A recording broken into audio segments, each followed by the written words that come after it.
चिन्ना सपने में बिस्तर गीला कर देता है। वो अचानक जग जाता है। उसका पेशाब बहकर उसकी मम्मी के मुंह में चला जाता है। चिन्ना अपने कपड़े उतारता है, पेशाब को साफ करता है, फिर कपड़े को राइस कुकर में छिपा देता है। इस तरह कोई भी उसे पेशाब करते नहीं देखता। कितना चालाक बच्चा है। लेकिन अगली सुबह मम्मी खाना बनाने की तैयारी करती है। तुम कितने चालाक लड़के हो, तुमने इसे राइस कुकर में छिपाने को किसने कहा? यह सही है, ये है 2 बच्चे। दूसरे इनको बर्ड एग ब्रदर्स कहते हैं। उनका ये नाम कैसे पड़ा? क्योंकि वे रोज खाने के लिए पक्षी का अंडा चुराते हैं।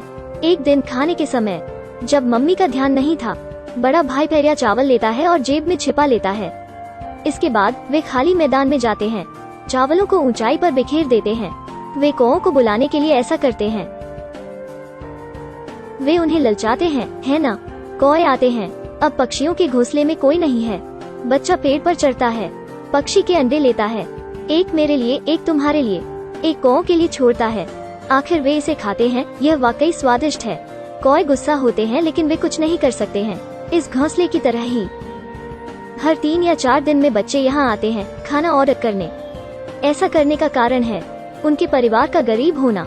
वे पोषण के लिए केवल पक्षी के अंडे ही खा सकते हैं। बच्चे झुग्गी में रहते हैं। पापा जेल चले गए, मम्मी छोटे मोटे काम करती है, घर पर बूढ़ी दादी रहती है। दोनों बच्चों ने पढ़ाई जल्दी ही छोड़ दी। रोजाना वे रेलवे के नजदीक आते हैं, ट्रेन से गिरने वाला कोयला उठाते हैं, इसे बेचकर अपने परिवार के लिए पैसा कमाते हैं।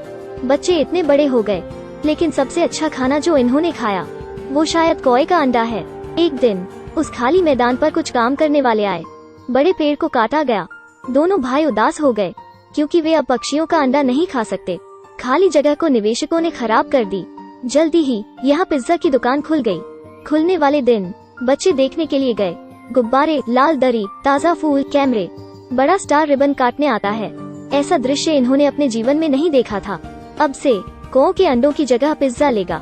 यह सोच दोनों के दिल में घर कर गई। उन्होंने टीवी पर पिज्जा का विज्ञापन देखा। मुंह में लालच आ गया। मम्मी, मुझे पिज्जा चाहिए। खाना खाना खाना है। मुझे लगता है तुम पिज्जा की तरह दिखते हो। सबसे सस्ता पिज्जा भी $48 का है। यहाँ तक तुम भी बिक जाओगे। ठीक है, मुझे फिर भी इसे खाना है। दोनों भाई नाराज हो गए, घर से बाहर चले गए। पिज्जा डिलीवर करने वाले से मिले, वो चला गया। जल्दी ही दोनों के बीच सहमति हुई। दोनों भाइयों ने उसे रास्ता दिखाया और उसने इन्हें पिज्जा दिखाया। यह लुक उनके दिल में बस गया। सुंदर कलर और चीज के साथ स्वादिष्ट फ्लेवर। दोनों बच्चे कल्पना में खो गए। आह, इसकी सुगंध कितनी अच्छी है। डिलीवरी वाले लड़के ने उनके हाव भाव देखे। वो इतना डर गया कि वो तुरंत भाग गया। पिज्जा का एक लीफलेट छोड़ गया। बच्चे लीफलेट को लेकर घर गए। दादी ने देखा, तुरंत कहा, क्या यह पायसा नहीं है? मेरी तरफ देखो, इसे बनाते हैं। दोनों भाई सामान लाने गए। दादी ने सब्जी काटना और पाई को बेक करना शुरू किया। विज्ञापन में जैसा दिखाया वैसा किया। जल्दी ही पाई बन गई। खुशबू थोड़ी अलग थी। चीज भी खींचा नहीं जा सकता था। चलो इसे चखते हैं। ओह, ये तो बेकार सा है। बच्चों को लगा कि उन्हें मूर्ख बनाया गया है। सपने को हकीकत में बदलने के लिए वे पिज्जा खरीदने के लिए पैसे बचाने लगे। लेकिन केवल कोयला उठाने से वे 1 महीने में $48 नहीं कमा सकते हैं। उन्हें रेलवे स्टेशन पर काम करने वाले एक अंकल से मदद मांगनी पड़ी। अंकल ने लीफलेट को देखा। वे वाकई इसे चाहते हैं। वो तुरंत उन्हें एक सीक्रेट बेस पर ले गया। यहाँ टूटे कोयले का पहाड़ सा है। दोनों बच्चे बहुत खुश हैं। उन्होंने कई बैग उठाए। जब बैग भर गया तो इसे जेब में रख लिया। सब बेचने के बाद आखिर उन्हें $48 की कमाई हुई। पिज्जा उनकी आंखों के सामने था। जब वे पिज्जा की दुकान पर गए, गार्ड ने उन्हें रोका। इतने गरीब लेकिन पिज्जा खाना चाहते हो? भाग जाओ। गरीबी के कारण उन्हें दुकान में घुसने नहीं दिया गया। पिज्जा की दुकान सुंदर और चमकदार है। गंदे बच्चों का यहाँ क्या काम? दोनों भाई निराश हो गए, लेकिन उन्होंने हार नहीं मानी। अंकल से सलाह लेकर वे सच जान गए।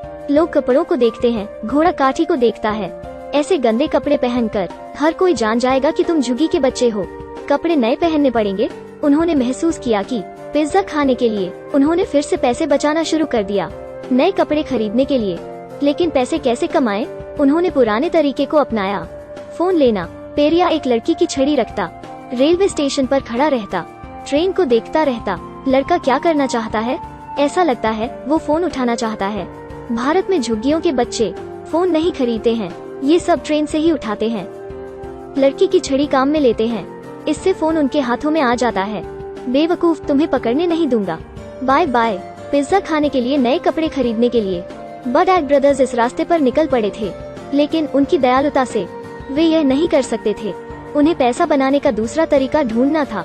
उन्होंने एक छोटी कार ली, एक ड्राइवर बनकर शराबियों को घर छोड़ने के लिए। कार सही नहीं चली, बैठने पर यह टूट गई। बिना इच्छा के बच्चे सीवर लाइन का कवर चुराने की कोशिश करने लगे, लेकिन वे इसे उठा नहीं सके, असफल रहे। अंत में उनके पास कोई तरीका नहीं बचा। भाई, चलो डॉग बेचते हैं। पहले के जमाने में धनवान बच्चों के डॉग $350 तक के होते थे। योजना बन गई। दोनों भाई पपी को गली में ले गए। अंकल, क्या आप डॉग खरीदना चाहते हो? कितने का है? बहुत सस्ता, $350 का। क्या? भाग जाओ। डॉग बेचना फेल हो गया। ऐसा लगता है उन्हें सही तरीके से पैसा कमाना होगा। उन्होंने विज्ञापन साफ किए, लीफलेट बांटे, साथ ही पानी के ट्रांसपोर्ट में दूसरों की मदद भी की।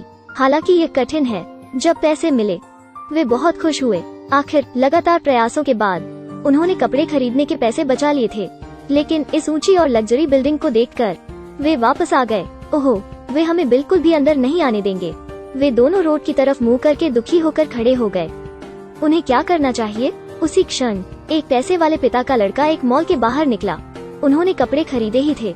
बच्चे स्ट्रीट केक खाना चाहते हैं। उसके पापा को यह साफ सुथरा नहीं लगता, वे उसे खाने नहीं देते।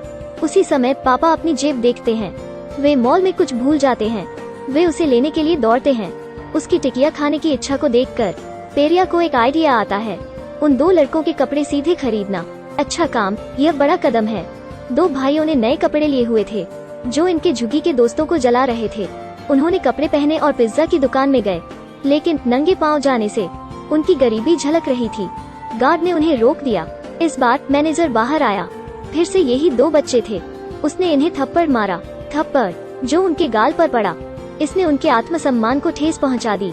लड़कों को खुद पर दया आई। सिर्फ गरीबी के कारण ही वे पिज्जा खाने के योग्य नहीं हैं। बच्चे घर जाते हुए रोने लगे।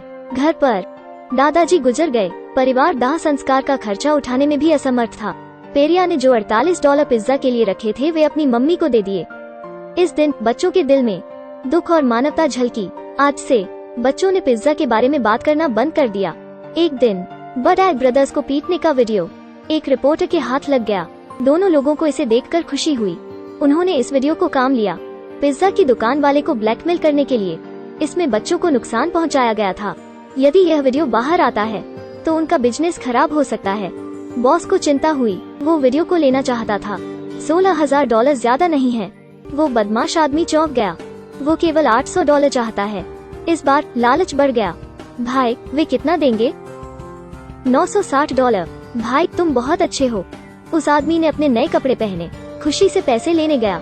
लेन देन के बाद समाचारों में बच्चे को पीटते हुए दिखाया जा रहा था। ऐसा लगा उसके साथी ने $1120 के कारण वीडियो मीडिया को बेच दिया। भाई, क्या मैं सही कर रहा हूँ? तुम बेवकूफ हो। जो खबर प्रसारित हुई उसने पूरे देश को चौंका दिया। वो झुग्गी में रहने वाला अचानक सुर्खियों में आ गया। रिपोर्टर उसका इंटरव्यू लेने आया।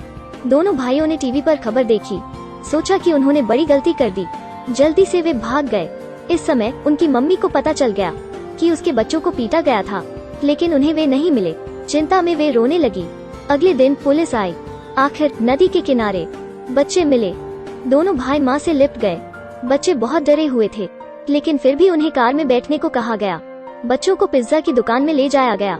इस समय दुकान के बाहर लोगों की भीड़ थी। गुब्बारे, लाल दरी और कैमरे। यह इसके उद्घाटन जैसा ही दृश्य है। दो नंगे पांव वाले बच्चों पर सबकी नजर थी। इन्हें बॉस ने रेस्टोरेंट में आमंत्रित किया था। बॉस ने बच्चों को कहा, जब भी तुम यहाँ आओगे तुम्हें हमेशा फ्री में पिज्जा मिलेगा। यह उसका इनाम है। हर किसी को एक बड़ी बात दिखाने के लिए, लेकिन बच्चों को नहीं पता आखिर वे अपने सपनों का पिज्जा खा सकते हैं। फिर भी एक निवाला लेते हुए उन्हें अजीब लगा। उन्होंने कहा, यह उतना स्वादिष्ट नहीं है जितना सोचा था। दादी माँ की रेसिपी जितना स्वादिष्ट नहीं।